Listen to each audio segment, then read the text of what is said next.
షాద్ నగర్ వైపు ఉన్న మన స్వర్గసీమ వెంచర్ లో ప్లాట్లు కొన్న వాళ్ళంతా సంతోషంగా ఉన్నారు. ఒక్కసారి విజిట్ చేయండి. 2006లో ముంబై బాంబ్ బ్లాస్ట్లో 189 మంది చనిపోయారు.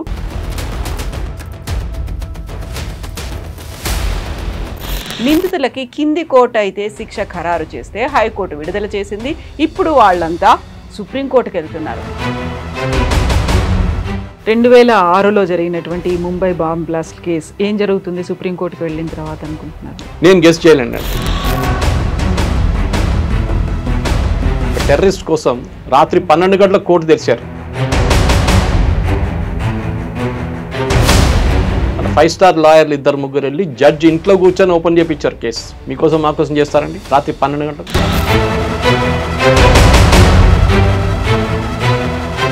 మన దగ్గర బోల్డ్ అని కోర్టులు ఉన్నాయి. హ్యూమన్ రైట్స్కి సంబంధించి ఉంది, లోకాయుక్త ఉంది, ట్రయల్ కోర్టు ఉంది, స్పెషల్ కోర్టులు ఉన్నాయి, ఎస్సీ ఎస్టీ అట్రాసిటీ ఉంది. ఇన్ని రకాల కోర్టులు ఉన్నప్పటికీ మీరు చెప్పినట్టుగా అన్ని లక్షల సంఖ్యలో ఎందుకని కేసులు పెండింగ్లో ఉన్నాయి? మీకు 5 స్టార్ లాయర్ ఉంటే జడ్జెస్ అప్పుడే హియరింగ్ ఇస్తారు మీకు. అదే టైంలో ఒక పేదోడు వచ్చింది అనుకోండి, వాడికి ఏదో చిన్న ఒక లాయర్ని తీసుకొస్తాడు డిస్ట్రిక్ట్ నుంచో, ఈవెన్ హైకోర్టులో కూడా, హైదరాబాద్ కూడా అప్పుడు ఎప్పుడో ఒకసారి అపియర్ అవుతాడు. ఇదే సిచ్యువేషన్ అనేది యమన్లో నిమిషప్రియాకి సంబంధించి అక్కడ డెత్ సెంటెన్స్ ఉంది అంటే మళ్ళీ మనం ఫైట్ చేస్తున్నాము తనకి డెత్ సెంటెన్స్ వద్దు అనేది. యాక్సిడెంటల్ డెత్ అంటే అప్పుడే మీరు పోలీస్కి రిపోర్ట్ చేస్తే మీ పనిష్మెంట్ ఎంత సివియర్ కాకపోతుంది. ఎందుకంటే అట్లాంటి ప్లేస్లో షరియా నడుస్తున్నాయి. మనలాంటి తారీఖు పై తారీఖు నడదు అక్కడ.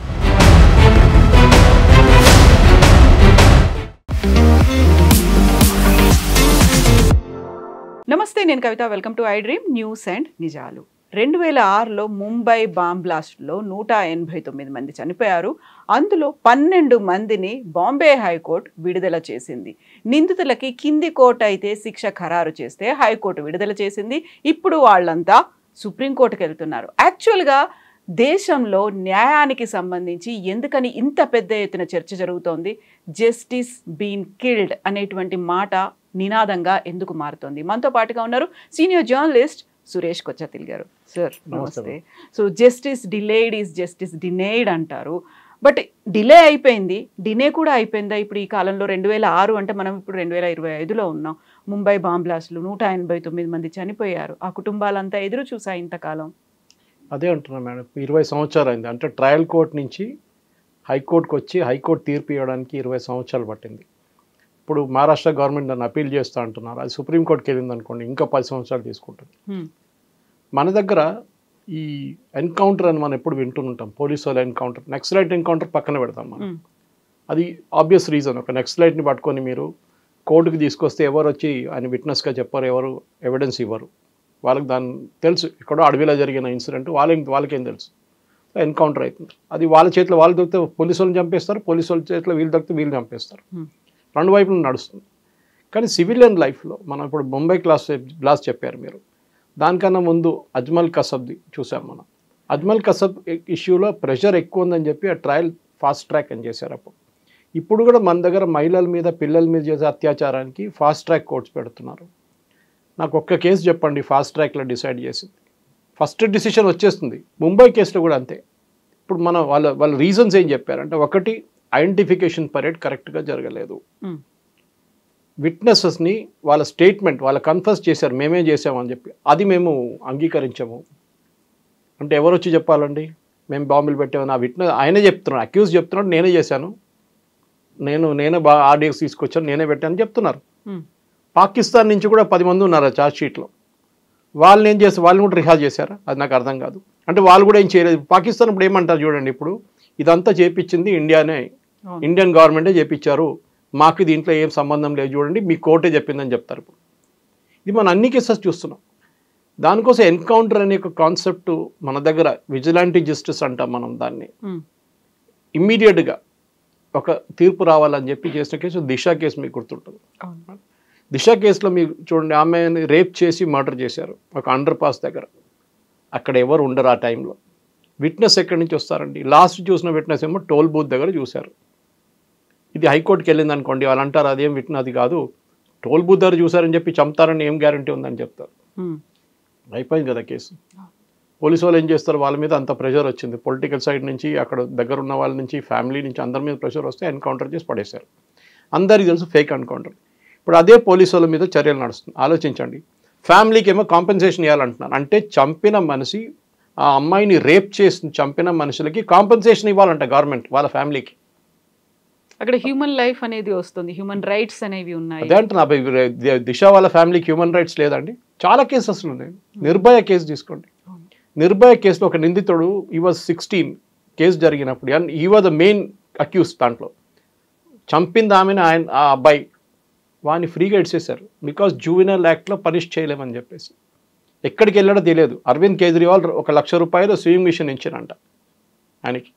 అబ్బాయి ఎక్కడ పోయింది తెలుసు, నెక్స్ట్ మర్డర్ ఎప్పుడు చేస్తాడో తెలియదు. ఎందుకంటే ఒకసారి చేసిన మనిషి మళ్ళీ చేస్తాడు. ఈ మ్యానీటర్ అంటారు, పులిలో హ్యాబిట్స్ ఉంటుంది. ఒకసారి once they taste the blood, human blood, దాని తర్వాత వాళ్ళు ఇడవరు, మళ్ళీ నెక్స్ట్ టైం ట్రై చేస్తారు. నెక్స్ట్ టైం ఇది కూడా అంతే, అది బ్రెయిన్ నుంచి వెళ్ళదు. ఇది ప్రాబ్లం మన దగ్గర. మన జ్యుడిషియల్ సిస్టమ్ ఇప్పుడు ఈ కేసులోనే 20 సంవత్సరాలు పట్టింది. మీరు ఇది హై ప్రొఫైల్ కేసు అని చెప్పి 20 సంవత్సరాలు అయింది. అది కాకుండా చిన్న కేసు ఉంటే 30 సంవత్సరాలు నడుస్తుంది. ఇప్పుడు మీరు ఒక విట్నెస్ అనుకోండి, మీరు ఒక మర్డర్ చూశారు, ఈ కేసు ఇవాళ ఉంది, మిమ్మల్ని మళ్ళీ 10 సార్లు పిలుస్తారు కోర్టుకి, రండి ఎవిడెన్స్. మీరు పొద్దున్న వెళ్ళి సాయంత్రం దాకా కూర్చొని మీకు ఉద్యోగం ఉంటే అదంతా పక్కన పెట్టి చేయాల్సి వస్తుంది. రూల్ ఇస్ వాట్, ఒకసారి ఎవిడెన్స్ తీసుకుంటే అయిపోతుంది అన్నది. అది కూడా మహిళ ఉంటే ఇంటికి వెళ్ళి ఎవిడెన్స్ తీసుకోవాలి, కోర్టుకి ఎందుకు బిల్లు. దానికోసం చూడండి, ఏదైనా రోడ్ యాక్సిడెంట్ చూసినప్పుడు, మనుషులు రోడ్డు మీద జరిగిన యాక్సిడెంట్ ఏదైనా జరిగితే అందరు పక్క నుంచి వెళ్ళిపోతారు. మాకెందుకు పంచాయతీ, మళ్ళీ దాని వెంట పోతే పోలీస్ స్టేషన్ తీసుకెళ్తే, హాస్పిటల్ తీసుకెళ్తే నా మీద కేసు ఇస్తారని చెప్పి పక్కన పడితే పాపం మనిషి అక్కడే చనిపోతారు. మన జ్యుడిషియల్ సిస్టమ్ అట్లా అయిపోయింది. చాలా మార్పులు తీసుకొచ్చారని చెప్తున్నారు. దట్ ఇది అక్కర్లేదు, కోర్టుకి రాక్కర్లేదు, ఒకసారి విట్నెస్ ఇచ్చేస్తారు, పోలీస్ మీ ఇంటికి వస్తారు, అన్నీ చెప్తారు. యాక్సిడెంట్ కేసెస్లో ఎక్కడ జరిగిందని చెప్పండి. ఏ పోలీసు వాడు ఒక యాక్సిడెంట్ కేసులో ఒక విట్నెస్ని చూసిన మంచి ఇంటికి వెళ్ళి స్టేట్మెంట్ ఎక్కడ తీసుకున్నారండి? ఇది ప్రాబ్లం అందరు. రెండవది, మన సైంటిఫికలీ కరెక్ట్ ఇన్వెస్టిగేషన్ జరగబోతున్నారు. We are talking of 2006. ఇప్పుడు మన హైదరాబాద్ లాంటి ప్లేస్లో క్లూస్ టీమ్ వాళ్ళు అందరూ ఉన్నారు. మహారాష్ట్రలో కూడా ఉంటారు బహుశా. నేషనల్ క్రైమ్ రికార్డ్స్ బ్యూరో ఉంది, వాళ్ళ దగ్గర నేషనల్ లెవెల్లో ఫింగర్ ప్రింటింగ్ ఉంది, డిఎన్ఏ ఉంది, అన్నీ ఉన్నాయి. కానీ ఏదో 2006లో జరిగిన ఇన్సిడెంట్కి ఇప్పుడు వచ్చి మీరు అప్పుడు తప్పు చేశారు, ఆయన అక్యూజ్డ్ కన్ఫెస్ చేసి కన్ఫెషన్ తీసుకోము, మన దగ్గర చాలా ఉన్నాయి. మీరు వీడియో రికార్డ్ చేస్తే అది ప్రూఫ్ కాదంటారు, ఒక కేసులో ఏమో ప్రూఫ్ అంటున్నారు మొన్న. సో ఈ డైకాటమీ చూడండి, దీనికి ప్రాబ్లం ఎక్కడ. దానికోసం విజిలాంటీ జస్టిస్. కన్నయ్య లాల్ కేసు తీసుకోండి మీరు, ఉదయపూర్లో జరిగింది. చంపిన వాళ్ళు లైవ్ వీడియో చేశారు చంపుతున్నది, గొంతుకు వస్తున్న టైలర్ ఆయన నుపూర్ శర్మ ఒక పోస్ట్ షేర్ చేశారని చెప్పి ఆయన చంపేశారు. లైవ్ చేశారు. వాళ్ళ తోడున్న మనుషులందరికీ మన బెయిల్ ఇచ్చి పంపించేశారు. అప్పుడు ఏం మెసేజ్ వెళ్తుందండి కనయ్యలాల్ ఫ్యామిలీకి? ఆడదాన్ని చనిపోయిందిలే మీకెందుకు, వీళ్ళది హ్యూమన్ రైట్స్ చాలా ఇంపార్టెంట్. ఇప్పుడు లాస్ట్ చూడండి, చేయలేదని చెప్తారు, అది ఒట్టిగా డ్రామా చేశారు, ఎవరిని చంపలేదు, ఫ్రీగా వీళ్ళిద్దరు కూడా బయటకు వచ్చేస్తారు. ఈ ప్రాబ్లం మన దగ్గర. అంటే ఒక లైఫ్కి విలువ లేదు మన దగ్గర. 140 కోట్ల మంది ఉన్నారు కదా, ఈవెన్ 1 కోటి మంది చనిపోతే కూడా ప్రాబ్లం లేదని చెప్పి. అది స్టాలిన్ ఎవరో చెప్పారు, అది కోట్ ఒకటి ఉంది famously, single death is a tragedy, million is a statistic అన్నారు. ఒక మనిషి చనిపోతే అది ఒక పెద్ద ట్రాజెడీ అవుతుంది, కానీ 1 మిలియన్ మంది చనిపోతే స్టాటిస్టిక్గా వచ్చేస్తుందంట. కరెక్ట్. మన దగ్గర విలువ లేదు, మనం మర్చిపోతున్నాం. అహ్మదాబాద్ ఏ క్రాష్ మర్చిపోయాం, దానికన్నా ముందు జరిగిన ఏదంటే అది మర్చిపోతున్నాం. జాగ్వార్ పహల్గామ్ ఇష్యూలో అప్పుడు మర్చిపోయాం. ఇప్పుడు చూడండి పహల్గామ్ ఇష్యూలో కూడా టెర్రరిస్ట్ దొరికారని చూడండి, దొరికారనుకోండి, రేపు ఏం చేస్తారు? వాళ్ళని కోర్టు తీసుకొస్తారా? ఎవరు ఎవిడెన్స్ ఇస్తారు? కేరళ నుంచి వచ్చిన కపుల్ వచ్చి జమ్మూ కాశ్మీర్లో ఒక కోర్టులో వచ్చి ఎవిడెన్స్ ఇవ్వాల్సి వస్తుంది. సరే ఈ టైంలో వీడియో కాన్ఫరెన్సింగ్ ఉంది, అంత ఉంది అనుకోండి, ఎన్నిసార్లు పిలిపిస్తారు వాళ్ళని? అదే ట్రామాని ఎన్నిసార్లు రిపీట్ చేయమంటారు? ఎట్లా చంపారు చెప్పండి? వాళ్ళ డిఫెన్స్ లాయర్ మళ్ళీ క్రాస్ ఎగ్జామినేషన్ చేస్తారు, అక్కడ మళ్ళీ వీళ్ళు ఏడవడం మొదలు పెడతారు, ఎన్ని ఫ్యామిలీని క్వశ్చన్ చేస్తారు, మీరు ఇన్ని చూసారా, ఐడెంటిఫికేషన్ పరేడ్ పెట్టండి. మరి ఎందుకు ఇదంతా? దానికోసం ఏం చేస్తారు? వాడు దొరికింది అనుకోండి, మనం ఎన్కౌంటర్ చేసి పడేస్తారు సెక్యూరిటీ ఫోర్సెస్, కథ ఇష్యూ ఫినిష్డ్. మళ్ళీ దానికి హ్యూమన్ రైట్స్, దానికి అది అన్నీ వస్తుంది. మళ్ళీ నిన్నవి చూశాను, కాశ్మీర్లో ఒకరిని టెర్రరిస్ట్ని పట్టుకొని పోలీసు ఇంట్రాగేట్ చేశారంట. ఇంట్రాగేట్ చేసిన దానికి 3rd డిగ్రీ యూజ్ చేశారు. ఎందుకంటే ఏ దొంగ డైరెక్ట్గా చెప్పాడు నేను దొంగతనం చేశానని చెప్పి, ఏ టెర్రరిస్ట్ చెప్పాడు నేను టెర్రరిజం చేశాను, వాడిని కొట్టితేనే వాడు చెప్తాడు. 3rd డిగ్రీ, మన ఇండియాలో 3rd డిగ్రీ పనిచేస్తుంది. సరే 3rd డిగ్రీ మెథడ్ యూజ్ చేశారు, వాడిని కర్రతో కొట్టారు, అది చేశారు, ఇది చేశారు, మిరపకాయ వేశారు, ప్రైవేట్ పార్ట్స్లో అన్నీ చెప్పారు. 50 లక్షలు కాంపెన్సేషన్ ఇవ్వమంటున్నారు పోలీస్ని. ఆలోచించండి. అప్పుడు రేపు పోలీసు వాళ్ళు టెర్రరిస్ట్ అంటే ఎందుకు పోతారండి? పోతే పోని వాళ్ళు 100 మందిని చంపేస్తే మనకేం పోయిందంటారు. మళ్ళీ రేపు వాని మీద యాక్షన్ తీసుకుంటే నా మీద కేసు వస్తుంది. వాడు 10 మంది చంపుకుంటాడో, పేల్గామ్లాగా 26 మంది చంపుకుంటాడో, 50 మంది చంపుకుంటే నాకు ప్రాబ్లం లేదు. మళ్ళీ మీరు అంటారు ఇంటెలిజెన్స్ ఫెయిలియర్ అంటే. ఎందుకండి ఇంటెలిజెన్స్ ఫెయిలియర్ ఉంటుంది? మనం చూసాం చాలా మటుకు మన దేశంలో జరిగే ఇన్సిడెంట్స్కి ఒక ఎండింగ్ లేదు, క్లోజర్ అంటారు దాన్ని. ఇప్పుడు మన హేమంత్ పురోహిత్ గురించి మాట్లాడుతూ అందరి గురించి మాట్లాడుతుంటాం, పోలీసు వాళ్ళ గురించి, ఏటీఎస్లో ఉన్న వాళ్ళ గురించి ఈ కేసులో కూడా ఏటీఎస్ వాళ్ళే ఉన్నారు. ఇప్పుడు పాత ఏటీఎస్ కేసెస్ అన్నీ మీరు బయటికి తీస్తారా? అదే కదా, పాత ఏటీఎస్ కేసు అన్నీ మీరు బయటికి తీస్తారా? ఆ రోజు చేసిన ఎవరు ఉన్నారు ఇన్స్పెక్టర్ తెలియదు. ఒక ఆయన సూసైడ్ చేసుకున్నాడు, దాని మీద కాన్స్పిరసీ థియరీ. కేరళలో ఒక మహిళని ట్రైన్లో రేప్ చేసి ట్రైన్ నుంచి బయటపడేశారు ఒక మనిషి, ఆయన చనిపోయిన ఆమె. చూశారు, 10 మంది చూశారు, విట్నెస్ చెప్పారు, అన్నీ చేసిన తర్వాత వాడిని ఇప్పుడు అక్విట్ చేసేసారు. నాట్ ఎనఫ్ ప్రూఫ్ అంట. అది ఇంకేం కావాలండి? మొత్తం సినిమా తీయాలండి దాన్ని? లైవ్ టెలికాస్ట్ చేస్తేనే మీరు ప్రూఫ్ యాక్సెప్ట్ చేస్తారా జడ్జెస్? దానికోసం మన దగ్గర చాలా మటుకు చట్టాలు తీసుకొచ్చారు. మన నిర్భయ యాక్ట్ చూసాం మనం.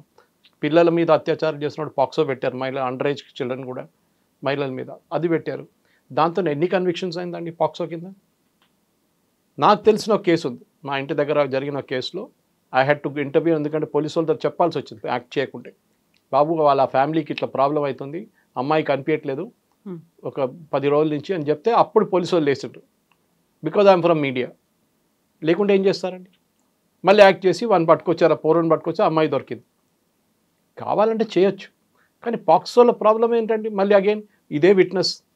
ఒక అమ్మాయిని రేప్ చేసిన అమ్మాయి చనిపోతే మంచిదండి, నేను చెప్తున్నాను. She has to live through the trauma again. ఏం జరిగింది చెప్పండి, ఆలోచించండి. You are asking how to describe how the rape happened. It's a trauma. అది కూడా డిఫెన్స్ లాయర్స్ క్రాస్ ఎగ్జామినేషన్ చేస్తే ఎవరైనా బ్రేక్ డౌన్ అవుతారు. సో మన దగ్గర జడ్జెస్ కూడా అంతే. Not enough proof. మీకు ఏం కావాలండి? ఇంకా బొంబాయి బ్లాస్ట్ జరిగింది, 180 మంది చనిపోయారు. మళ్ళీ రేపు ఇంకొక అటాక్ జరిగితే సంజౌతా జరిగింది. సంజౌతా ఎక్స్ప్రెస్లో మనకు అందరు తెలుసు, ఒరిజినల్ నిందితులు పాకిస్తాన్ నుంచి వచ్చారు, ఇద్దరిని వాళ్ళు అరెస్ట్ చేసిండ్రు. అది మన government, great UPA government, Manmohan సింగ్ది. వాళ్ళు ఇద్దరిని రిలీజ్ చేసేస్తుండ్రు పాకిస్తాన్ వాళ్ళని. స్వామి అసీమానంద్ అని చెప్పి ఆయన వేసుకున్నారు. సో కర్నల్ పురోహిత్ కేసు మీకు గుర్తుంటుంది. కర్నల్ పురోహిత్ని మిలిటరీ ఇంటెలిజెన్స్ ఆయన ఇదే కేసులో 26/11 కన్నా ముందు he was kind of tracking this Abhinav Bharat group నుంచి ట్రాక్ చేస్తున్నారు. ఆర్మీ ఎవిడెన్స్ ఇచ్చారు, ఆర్మీ చెప్పారు ఎస్ ఈజ్ అవర్ మ్యాన్, ఆయన జాబ్, అది ఉద్యోగం చేస్తున్నాడు. టెర్రరిస్ట్ గ్రూప్ ఇన్ఫిల్ట్రేట్ చేయడం కర్నల్ పురోహిత్ ఇట్స్ జాబ్. కానీ ఏం చేశారండి లాస్ట్లో? ఆయన అరెస్ట్ చేసి జైలు వేశారు ఆయన. కానీ ఆర్మీని చూడండి, ఆయన మెచ్చుకుంటాను ఆర్మీని. They didn't stop his salary ఇచ్చారు, క్వార్టర్స్ ఇచ్చారు, వైఫ్ని ఎంత సపోర్ట్ కావాలి సపోర్ట్ కూడా ఇచ్చారు వాళ్ళు. లాస్ట్ రిలీజ్ చేసినప్పుడు వాళ్ళ బండ్లు తీసుకెళ్లారు. ఇది మన దగ్గర. సో ఏ పోలీసు వాడు రిస్క్ తీసుకుంటారని చెప్పండి? Judicial system is gone, finished. దానికోసం అందరు చప్పట్లు కొడతారు. దిశ కేసు లాగా పోలీసు వాళ్ళకి మిఠాయి పంచిపెట్టారు ఆ రోజు, అక్కడ పూలతోని సల్కారం చేశారు అందరు అక్కడ. ఇలాంటి ఇన్సిడెంట్ అయినప్పుడల్లా ఒక సజ్జనార్ ఉండాలి అనేటువంటి ఒక స్లోగన్స్ కూడా వస్తుంటాయి కదా ప్రతిసారి. సజ్జనార్కి మళ్ళీ ఏమైందండి? ఇప్పుడు ఆయన గ్రూప్ లైన్ పోస్టింగ్లో పంపించేశారు ఆర్టీసీలో. అదే కదా జరిగింది. ఆ ఉన్న పోలీసుల మీద యాక్షన్, వాళ్ళ సర్వీస్ రికార్డ్ పోయింది, వాళ్ళది సర్వీస్ పోయింది, వాళ్ళ మీద చర్యలు నడుస్తున్నాయి. ఇప్పుడు వాళ్ళు ఎవరి కోసం చేశారండి? వాళ్ళ కోసం చేయలేదు కదా, వాళ్ళు పైనుంచి వచ్చిన ఆర్డర్ చేశారు. మేము ముఖ్యమంత్రిని క్వశ్చన్ చేయండి, అప్పుడున్న ముఖ్యమంత్రి మీరు ఎందుకు చేయించారు, ఆర్డర్ ఎవరు ఇచ్చారు? ఇది సరే ఫేక్ ఎన్కౌంటర్ జరిగింది అనుకోండి, మీరు 10 సంవత్సరాల తర్వాత గ్యారంటీ ఇస్తారా ఈయనకి ఉరిశిక్ష ఉంటుందని? ఉండదు. అప్పుడు హ్యూమన్ రైట్స్ అంటారు. చెప్పండి, సుప్రీంకోర్టుకి వచ్చిన ఎన్ని డెత్ సెంటెన్స్ ఆటోమేటిక్గా లైఫ్ ఇంప్రిజ్మెంట్లో కన్వర్ట్ అయిపోతుంది. 90% కేసులో becoming life imprisonment. Rarest of the rare అంటారు supreme court. Only rarest of the rare case అంటే నార్మల్ రేప్ చేసిన, నార్మల్ మర్డర్ చేసిన అది మీరు లైఫ్ ఇంప్రిజ్మెంట్ 14 సంవత్సరాల తర్వాత బయటకు వచ్చేయచ్చు. కానీ రేరెస్ట్ ఆఫ్ ద రేర్ ఉంటే నడుస్తుందంట. చాలా ఎక్స్ట్రీమో చాలా క్రూయల్గా ఉంటే తప్ప. అది కూడా కొన్ని రోజుల తర్వాత అది కూడా అన్నారు, అది కూడా ఇట్స్ ఆల్సో వెరీ నార్మల్ అంటారు. Murder is a murder. ఆ ఫ్యామిలీకి ఇంపాక్ట్ అవుతుంది. ఎవరు అమ్మాయి మెంబర్ పోయారు కదా ఫ్యామిలీలో, అది చనిపోయిన అమ్మాయి పేరెంట్స్కి ఉంటుంది ఆ పెయిన్, అబ్బాయికి ఉంటుంది. కన్యా లాంటి కేసులో ఉన్నప్పుడు, లేకుండా ఇక్కడ దిశ కేసులు ఎన్నో ఉన్నాయండి కేసులు. నిర్భయ కేసు చూడండి, వాళ్ళ పేరెంట్స్ ఎన్ని సంవత్సరాలు కొట్లాడొచ్చింది. దాని తర్వాత ఇప్పుడు ఏం జరిగింది? ఎక్కడున్నారు చెప్పండి? నిర్భయ కేసు ఇప్పుడు ఉరిశిక్ష చేశారు వాళ్ళని. చేయలేదు కదా ఇప్పుడు దాకా. అది ఎక్కడో పడి ఉంటుంది ఏదో కోర్టులో, అది ఇంకో 20 సంవత్సరాల దాకా నడుస్తూ ఉంటుంది. అప్పుడు దాకా ఒకడు చనిపోతాడు, లేకుంటే వాడు బయటకు వచ్చేస్తాడు, ఏదైనా అవుతుంది. అప్పుడు దిస్ ఎంటైర్ జ్యుడిషియల్ సిస్టమ్ మన కంట్రీలో హస్ క్రాష్డ్. కోట్లాది కేసులు పడున్నాయి, ఎంత 5.8 crores సంథింగ్. ఇక్కడ ఇప్పటి నుంచి స్టార్ట్ చేస్తే కూడా మీరు ఇంకా 30, 40, 50 సంవత్సరాల వరకు ఈ కేసెస్ ఫినిష్ కావు. ఒక జనరేషన్ అయిపోతుంది మీకు. మళ్ళీ సుప్రీంకోర్టులో, హైకోర్టులో summer vacation, winter vacation, Dasara vacation, Holi vacation, Diwali vacation, అన్ని వెకేషన్. చిన్నపిల్లలకి ఇంత వెకేషన్ రావండి స్కూల్లో జడ్జికి వచ్చేంత.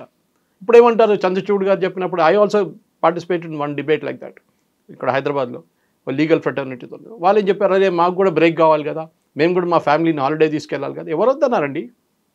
తీసుకోండి, ఏదో ఒక్క హాలిడే తీసుకోండి. ఈ సమ్మర్ వెకేషన్ అనే కాన్సెప్ట్ ఎక్కడొచ్చిందండి? దీనికన్నా ముందు బ్రిటిష్ జడ్జెస్ ఉన్నప్పుడు వాళ్ళకి ఇండియన్ సమ్మర్ తట్టుకోలేకపోతారు వాళ్ళు. Either they go to Shimla or London. So ఆ 2 months ఇండియన్ సమ్మర్ అంటే ఏప్రిల్, మే యూజువలీ వాళ్ళు లండన్కి వెళ్ళిపోతారు సమ్మర్ బ్రేక్ కోర్ట్స్కి. బ్రిటిష్ వాళ్ళు పోయారు కానీ చెప్తారు కదా మన దగ్గర అంగ్రేజ్ గేలకి నౌలా చోడుగా అని హిందీలో. ఈ బ్రిటిష్ వాళ్ళు పోయాక వాళ్ళ హ్యాబిట్స్ ఇంకా ఉంది మన దగ్గర, అదే హ్యాబిట్స్ కంటిన్యూ చేస్తారు. ఇన్ని కేసులు పెండింగ్ ఉన్నప్పుడు మీరు సాటర్డే ఎందుకు కూర్చోరండి? సండే ఎందుకు కోర్టులు పెట్టుకోరు? సరే, lot of judgements had be written, correct. అదంతా వీళ్ళు అనుకుంటారు 2:30 అయిన తర్వాత 3:30 అయిన తర్వాత వీళ్ళు ఇంటికి వెళ్ళిపోతారు. కాదు, ఒకసారి చేంబర్లో కూర్చొని డిక్టేట్ చేస్తారు, ఇంటికి వెళ్ళిన తర్వాత ఫైల్స్ అన్ని తీసుకెళ్ళి ఇంట్లో కూర్చొని చూస్తారు, నెక్స్ట్ డే ఉన్న కేసెస్ని చూస్తారు. వాళ్ళకి ఇంటర్న్స్ ఉంటారు, ఇంటర్న్స్ వాళ్ళు మొత్తం బ్రీఫింగ్ రాసి అన్నీ పడతారు. వాళ్ళకి లోడ్ ఉన్నాయి. మీరే జడ్జెస్ని సెలెక్ట్ చేస్తున్నారు. ఇంకా ఏ కంట్రీలో రూల్ లేదు, జడ్జెస్ని సెలెక్ట్ చేసుకుంటారు. యుఎస్ గురించి మాట్లాడతారు కదా మీరంతా. యుఎస్లో political appointment, every judge is appointed by the president, లేకుంటే అక్కడ ఉన్న గవర్నర్ ఆ ఏరియాది, ఆ స్టేట్ది. భారతదేశంలో జడ్జిలు రేపు హైపాథెటికల్ సిచ్యువేషన్ తీసుకోండి, ఆర్మీ చీఫ్, నెక్స్ట్ ఆర్మీ చీఫ్ని అపాయింట్ చేయాలి. ఆర్మీలో 10 మంది కూర్చొని డిసైడ్ చేస్తే అయిపోతుందండి. లెఫ్టినెంట్ జనరల్, మేజర్ జనరల్ 10 మంది కూర్చొని ఈయన నెక్స్ట్ జనరల్ చెప్తే గవర్నమెంట్ ఒప్పుకుంటారా? ఒప్పుకోరు కదా. చీఫ్ ఎలక్షన్ కమిషనర్ ఉన్నప్పుడు ప్యానెల్ కావాలంట, మన మిగతా దానికి అన్నిటికీ ప్యానెల్ కావాలి, సివిసికి ప్యానెల్ కావాలి, కానీ సిబిఐ చీఫ్కి ప్యానెల్ కావాలి. కానీ వాళ్ళ కేసుకు వచ్చినప్పుడు లేదు. నేషనల్ జ్యుడిషియల్ అకౌంటబిలిటీ కమిషన్ వేశారు సెలక్షన్ కోసం, ఎన్జేసి. ఆ బిల్నే స్ట్రైక్ డౌన్ చేసేసారు వీళ్ళు. ఒక కోజీ క్లబ్ అయిపోయింది. ఒక కొలీజియం గురించి ప్రతిసారి ఇలా డిస్కషన్స్ వస్తున్నాయి, కాంట్రవర్సీస్ అనేవి ఉన్నాయి అందులో. కొలీజియం అంటే ఏంటి నాకు అర్థం కాదండి. వీళ్ళే డిసైడ్ చేస్తారా అన్ని? సరే, కరెక్ట్. ఇందిరాగాంధీ టైంలో చాలా మటుకు 3 జడ్జెస్ని బైపాస్ చేసి Indira Gandhi senior most జడ్జిని junior most జడ్జిని తీసుకొచ్చి చీఫ్ జస్టిస్ చేశారు. జరిగింది అది ఎమర్జెన్సీ టైంలో. దాని తర్వాత కూడా చాలా మటుకు ఏం చెప్తారు, పొలిటికల్ అపాయింట్మెంట్స్ ఉండే. జస్టిస్ కృష్ణ అయ్యర్ తీసుకుందామండి, one of the best judges ever. Card holding member of communist party, EMS Namboodiripad క్యాబినెట్లో మినిస్టర్గా ఉండే. తర్వాత ఆయన అడ్వకేట్ అయ్యి తర్వాత జడ్జి అయ్యి కేరళ కూడా అక్కడ సుప్రీంకోర్టుకి వచ్చింది. ఆయన రాసిన అన్ని జడ్జ్మెంట్ చూడండి, బ్రిలియంట్ జడ్జ్మెంట్, నో డౌట్. అన్ని leftist oriented judgements. As a jurist no complaints about it. కానీ చేసిన పనులు ఇట్లు. అప్పుడేమంటారు, రైట్ వింగ్ జడ్జెస్ అంటారు. ఏదో బాబ్రీ మసీద్కి జడ్జ్మెంట్ ఇవ్వగానే రైట్ వింగ్ అయిపోతారు, కానీ ఇంకేమైనా చెప్తే అప్పుడు సెక్యులర్ అయిపోతారు. దుష్యంత్ దావే ఏమో రిటైర్ అయిన తర్వాత ఇప్పుడు మళ్ళీ స్టేట్మెంట్ చేస్తున్నాడు, అన్ని చీఫ్ జస్టిస్ ఇప్పుడు దాకా మోదీ గారితో పనిచేస్తున్నారు, మోదీ గారి కోసం పనిచేస్తున్నారు. మరి మీరు కోర్టులో ఉన్నప్పుడు ఎందుకు చెప్పలేండి? As advocate why don't you mention that? బయటకు వచ్చిన తర్వాత వీళ్ళందరూ మాట్లాడతారు, జస్టిస్ నరిమన్ కానివ్వండి, మిగతా వాళ్ళందరూ. The problem is your failed. నేను చెప్తాను, మనం పనిచేస్తున్న ఆర్గనైజేషన్లో if you don't perform you will be sacked or your salary will be held back, increment will be held back. ఏదైనా ఒకటి చేస్తారు. అది ఏ కంపెనీ అని, మీడియా ఉండండి, ఐటీ ఉండండి, ఏదైనా ఉండండి. వీళ్ళకి ఎట్లా అంటే ఏమైనా ఉందండి, మీరు వచ్చినప్పుడు ఎన్ని కేసులు ఉండే, మీరు వెళ్తున్నప్పుడు ఎన్ని కేసులు ఉండే, ఎప్పుడైనా వేరేమైనా మెజర్ చేశారండి? ఇవాళ ఒక కేసు వచ్చింది మన ఇది కన్వర్ యాత్ర గురించి. అక్కడ నాన్ వెజ్ ఉందా, వెజ్ ఉందా హోటల్ గురించి అని డిస్కషన్, పెద్ద డిస్కషన్ కోర్టులో. ఇవాళ పొద్దు నుంచి బార్ అండ్ బెంచ్లో చూస్తున్నాను నేను. అంతా అయిన తర్వాత లాస్ట్ ఆర్డర్ ఏంటంటే, ఇవాళ లాస్ట్ డే కదా, ఆ యాత్ర అయిపోయింది కదా, ఇంకేంటి, okay as of now we will keep it for the next hearing. మళ్ళీ పొద్దున్నుంచి గంటన్నర 2 గంటలు ఎందుకు డిస్కస్ చేశారు? వెన్ యూ నో ద యాత్ర is today. And non veg board పెట్టాలన్నా, వెజ్ బోర్డు పెట్టాలన్నా, నాన్ వెజ్ సర్జెస్ రెస్టారెంట్లో వెజ్ ఉండాలన్నా, లేకుంటే గార్లిక్ ఆనియన్ ఉండాలన్నా, వెజ్ హోటల్, ఇదంతా డిస్కస్ చేశారు. పెద్ద డిస్కషన్ 1.5 hours. దాంతో ఏమై ఉంటుంది, ఎన్ని కేసులు వాయిదా పడి ఉంటుంది. కపిల్ సిబ్బల్, ఈ ముందున్న దుష్యంత్ దావే లాంటి, వృందా గ్రోవర్, సల్మాన్ ఖుర్షీద్ వీళ్ళందరూ వచ్చి నిలబడంగానే ఇందిరా జయసింగ్ ఇమ్మీడియట్గా హియరింగ్ వచ్చేస్తుంది. నాకు కూడా 2018లో ఒక థ్రెట్ కేసులో కేరళ నుంచి నేను అప్పుడు కేరళలో ఉన్నాను, ఒక వెకేషన్కి వెళ్ళిన టైంలో నా మీద చంపేస్తారని చెప్పి కమ్యూనిస్ట్ వాళ్ళకి ఒక థ్రెట్ ఇచ్చారు, ఒఫీషియల్ థ్రెట్. జిహాదీలు కమ్యూనిస్ట్ ఇద్దరు కలిసి నన్ను చంపేస్తారని చెప్పి 2018 August. I went to supreme court. అప్పుడు కేరళలో ఓనం టైంలో ఆ టైంలో. So I went to supreme court and set high court holiday ఉంది, నాకు ప్రొటెక్షన్ కావాలంటే నాకు 3 రోజుల హియరింగ్ ఇచ్చారంటే. I was surprised. Justice Mishra was the chief justice that. నా కేసు తర్వాత ఆయన వినలేదు, ఆయన కాన్స్టిట్యూషన్ బెంచ్లో ఉందని చెప్పి justice Parashar and justice U U Lalit, later on Lalit ji became the chief justice later. వీళ్ళిద్దరు నా కేసు వినేసి ఇమీడియట్గా ప్రొటెక్షన్ ఇచ్చారు నాకు. నేను తీసుకోలేదు అనుకోండి, పోలీసు వాళ్ళు తీసుకొని నేను తిరగాలి, నేను చేయట్లేదు. కానీ ఒక నార్మల్ సిటిజన్కి మీకు ఒక హియరింగ్ కావాలంటే ఇంపాసిబుల్.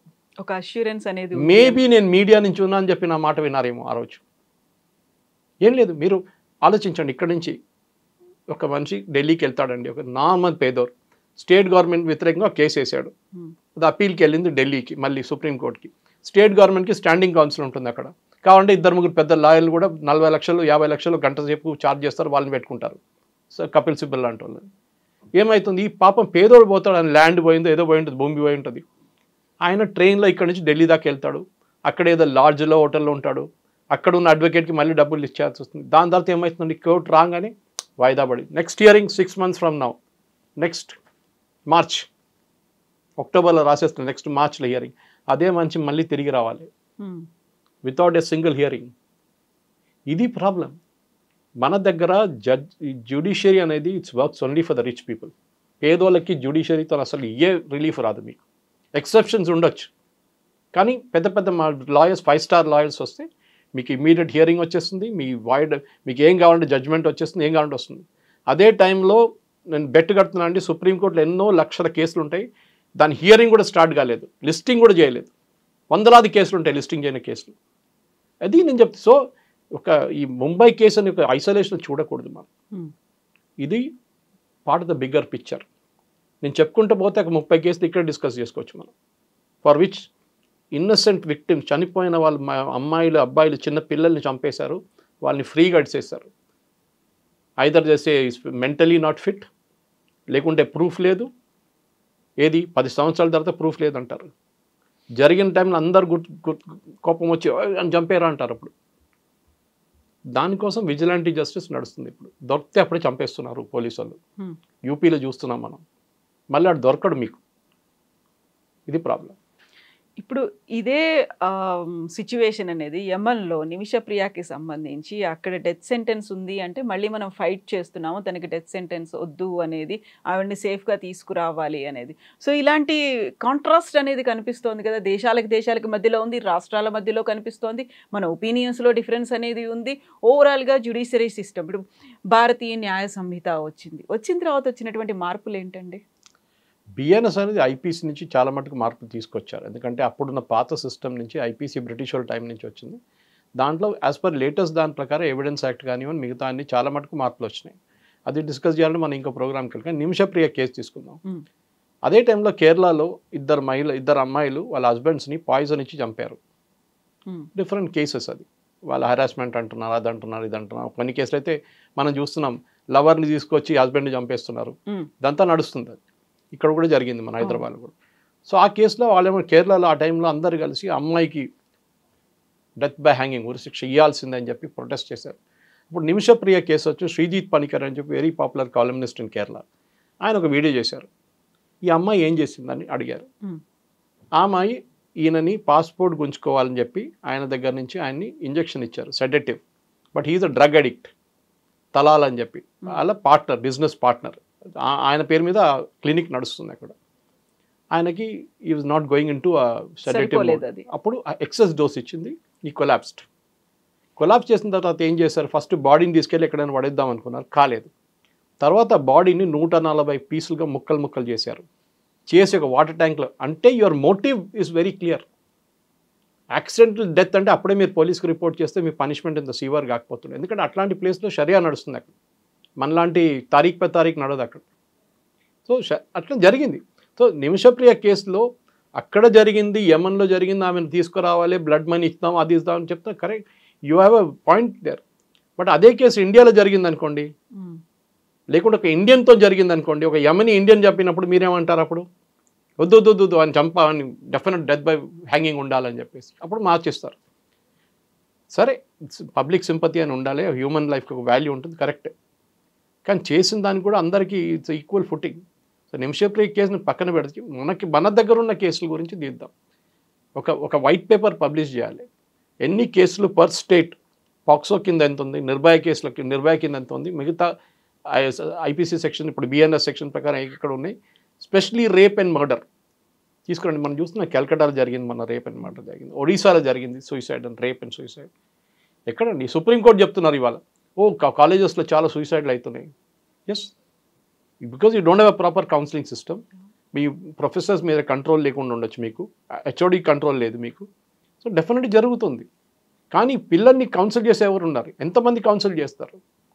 ఐఐటి లాంటి ప్లేస్కి వెళ్ళినప్పుడు ప్రెషర్ కుక్కర్ అట్మాస్ఫియర్ ఉంటుంది మీకు. యూ ద బెస్ట్ సర్వైవ్ చేయాల్సి ఉంది. అభిమన్యుని చక్రవ్యూహంలో పంపించినట్టు అయిపోతుంది, బయటికి తీయడం తెలియదు. ఇక్కడున్న నారాయణ చైతన్య ఇదే నేర్పిస్తారు, డైరెక్ట్ రూట్ అని చెప్తారు.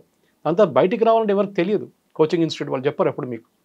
That is the problem. So ఇది ఎక్కడైనా కానివ్వండి, అది మనం డిస్కస్ చేసిన కేసు నుంచి, ఇప్పుడు బొంబాయి బ్లాస్ట్ నుంచి, నిర్భయ కేసు నుంచి, మనం చాలా మటుకు ఇప్పుడు జరిగిన దిశ కేసు కానివ్వండి, కనయ్యలాల్ కేసు, అన్నిట్లో public memory is very short. వారం 10 రోజులు, నెల 6 నెలల తర్వాత మర్చిపోతారు. మళ్ళీ ఫ్యామిలీకి ఒకటే ఉంటుంది, ఎవరు పోయారు ఆ ఫ్యామిలీకి ఒకటే ఇంపాక్ట్ ఉంటుంది, మిగతా ఎవరికి ఉండదు. దాని నడిమిట్లో పోలీసులు చిక్కపోతారు. వాళ్ళకి ఇక్కడ ప్రెషర్ ఉంటుంది, అక్కడ ప్రెషర్ ఉంటుంది. మొన్న ఒక నేను ఒక ఏసీపీతో మాట్లాడుతున్నాను మొన్న, I won't take his name, but ఆయన ఇప్పుడున్న డిపార్ట్మెంట్ ఇంకోటి. నేను అడిగాను, సార్ ట్రాఫిక్ది ఒక ప్రాబ్లం ఉంది, అది ఉంది, ఇది ఉంది అని మాట్లాడుతున్నాను నేను. సురేష్ గారు, నాకు ఒక కోర్టుకి వెళ్ళాలండి, నేను లా అండ్ ఆర్డర్లో ఉన్నప్పుడు ఒక death by gain murder case ఉంది ఒకటి, దాని ఎవిడెన్స్ ఇవ్వడానికి వెళ్ళాలని. ఆలోచించండి, ఇది ప్రాబ్లం. డిపార్ట్మెంట్ మారినా కానీ he has to go to the court again. So మన judicial system has gone to rats totally. Technology ఉంది, టెక్నాలజీ ఎక్కువ వాడుకోరు. కోవిడ్ టైంలో వాడుకున్నారు చాలా మటుకు. ఇది మెయిన్. అండ్ కన్విక్షన్, మీ కన్విక్షన్ రేట్ ఏంటి? మీరు ఈడీ మీద తిడతారు, ఈడీని తిట్టారు నిన్న, అది చేయకూడదు, ఇది చేయకూడదు. మీరేం చేస్తున్నారు? As a judges you have failed. Chief justice Gavai ఉండొచ్చు, దానికన్నా ముందు ఉన్న జడ్జెస్ ఉండొచ్చు, ఎవరైనా ఉండొచ్చు, జస్టిస్ ఖన్నా ఉండొచ్చు, దానికన్నా ముందు జస్టిస్ చంద్రచూడ్, ఎవ్రీబడి ఫెయిల్ అయ్యారండి. మీకు మీ శాలరీ, మీ pension should be link to the number of cases you dispose of. మీరు డిస్పోజ్ చేయకుండా మీరు రిటైర్ అయితే మీ పెన్షన్ని పక్కన పెట్టాలి, మీకు పెన్షన్ ఇవ్వకూడదు. Because you are failed in your duty.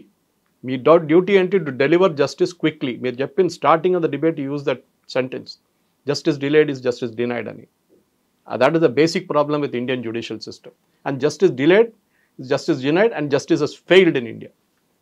మన దగ్గర బోల్డ్ అని కోర్టులు ఉన్నాయి, హ్యూమన్ రైట్స్కి సంబంధించి ఉంది, లోకాయుక్త ఉంది, ట్రయల్ కోర్టు ఉంది, స్పెషల్ కోర్టులు ఉన్నాయి, ఎస్సీ ఎస్టీ అట్రాసిటీ ఉంది, పబ్లిక్ రిప్రజెంటేటివ్స్కి ఒక కోర్టు ఉంది. ఇన్ని రకాల కోర్టులు ఉన్నప్పటికీ మీరు చెప్పినట్టుగా అన్ని లక్షల సంఖ్యలో ఎందుకని కేసులు పెండింగ్లో ఉన్నాయి, ఎందుకని హియరింగ్కి రావట్లేదు, ఎందుకని ఒక జడ్జిమెంట్ పాస్ కావట్లేదు? వీటన్నిటిని క్లియర్ చేయాలనే ఒక సదుద్దేశమో లేకుంటే అలాంటి ఒక ఎలాబరేట్ మెకానిజమో లేదంటారా మన దగ్గర?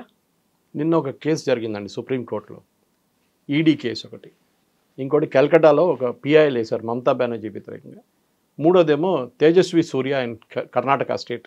3 కేసులు సుప్రీంకోర్టు ముందు వచ్చిన. సుప్రీంకోర్టు ఏమన్నారంటే, మా దగ్గర పాలిటిక్స్ తీసుకురాకండి, మీరు బయట సార్ట్అవుట్ చేసుకోండి, అంటే మీరు రోడ్డు మీద కొట్టుకోండి, మీరు రావండి, మా దగ్గర రాకండి.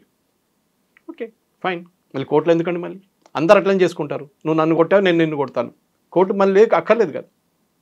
Are you should tell, okay fine, this hearing 5 minutesలో ఫినిష్.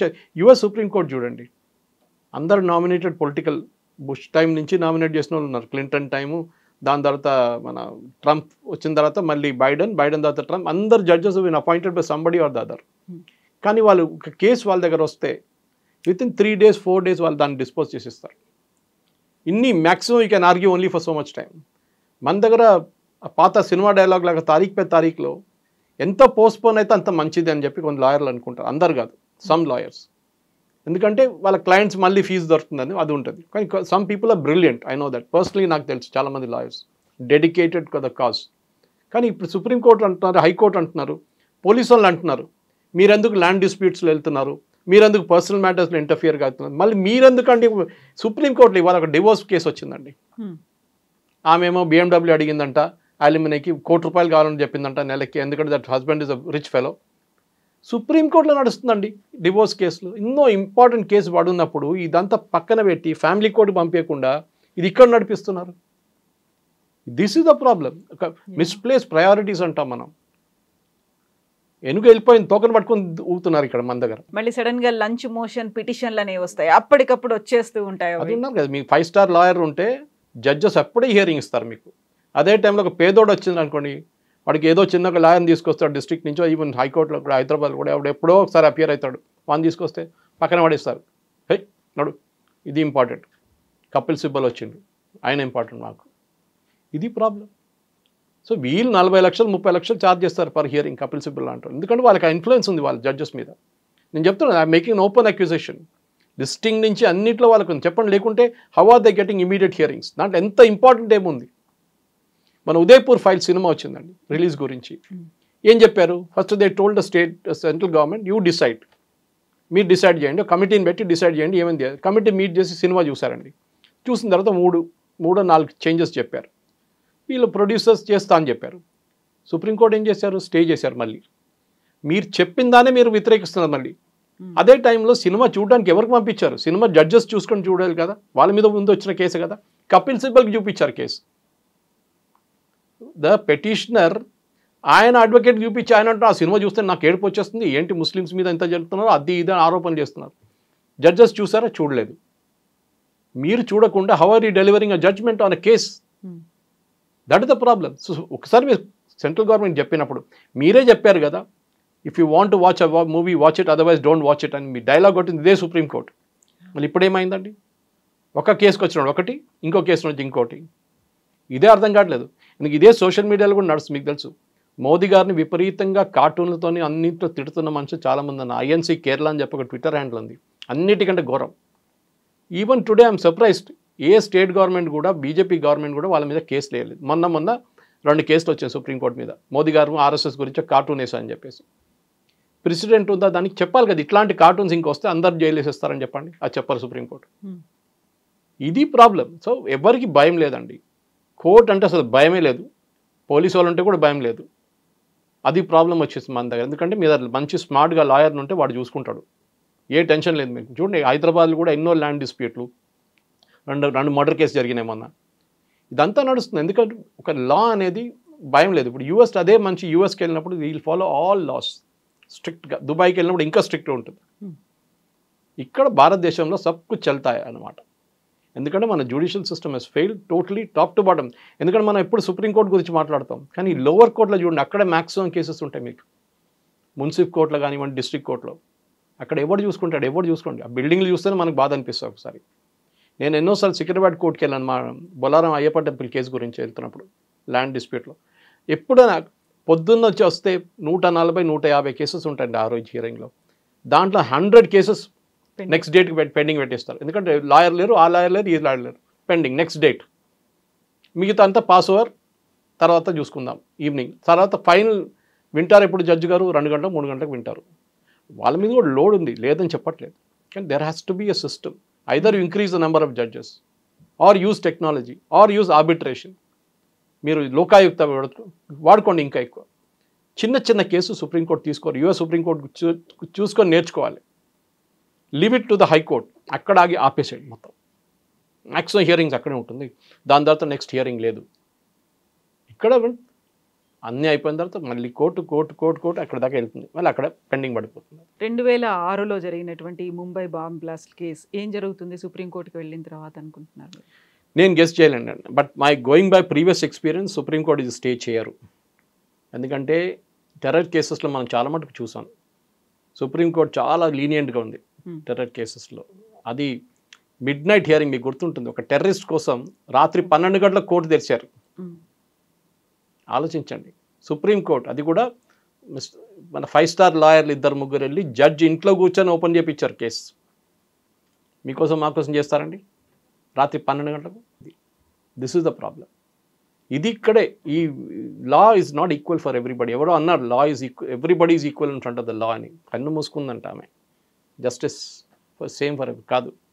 డబ్బున్నోనికి లా ఉంది, డబ్బు లేనోనికి లా లేదు. అంతే. Thank you so much Suresh గారు. Thank you. నిజంగా ప్రస్తుతం ఉన్నటువంటి సమాజం దేనికి ప్రయారిటీ ఇస్తుంది? ఆర్థిక సంబంధాల చుట్టూ మాత్రమే తిరుగుతోంది. మళ్ళీ ఎన్నికలంగానే చాలా విరక్తి కలుగుతున్నాం. మంచి అనిపిస్తుంది కదా, లేడీస్ కూడా ఛాలెంజింగ్ జాబ్స్ చేసినప్పుడు చాలా బాగుంటది. ట్రాఫిక్ అసిస్టెంట్స్ గా నియమించిన ట్రాన్స్జెండర్స్ అందరితో సాల్యూట్ చేయించుకుంటున్నారు. ఫుడ్ డెలివరీ ఇవ్వటానికి వెళ్ళినటువంటి డెలివరీ బాయ్ అనిల్ పై కళ్ళ ముందు పెళ్ళండి